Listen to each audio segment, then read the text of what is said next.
అందిస్తాడో ఆ ద్రవ్యాలకు సంబంధించినటువంటి లిస్టు, ఆ ద్రవ్యాలకు సంబంధించిన వివరణ గురించి ఒకసారి మనం తెలుసుకుందాం.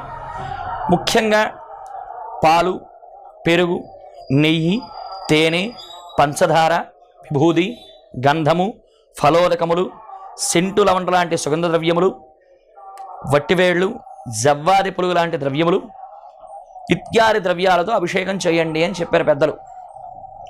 ఒక్కొక్క దాని ఒక్కొక్క అభిషేకం, ఒక్కొక్క ద్రవ్యంతో అభిషేకం చేస్తే వచ్చే ప్రయోజనాల గురించి మనం తెలుసుకుందాం. మొట్టమొదటి ద్రవ్యం ఆవు పాలు. క్షీరేణ మహదైశ్వర్యం. ఆవు పాలతో అభిషేకం చేయడం వల్ల మహదైశ్వర్యం ప్రాప్తిస్తుంది అన్నారు.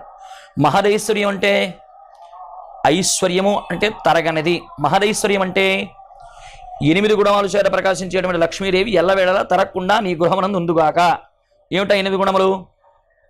అష్టలక్ష్మి స్వరూపాలుగా చెప్తారు. ధనలక్ష్మి, ధాన్యలక్ష్మి, విద్యాలక్ష్మి, సంతానలక్ష్మి, గజలక్ష్మి,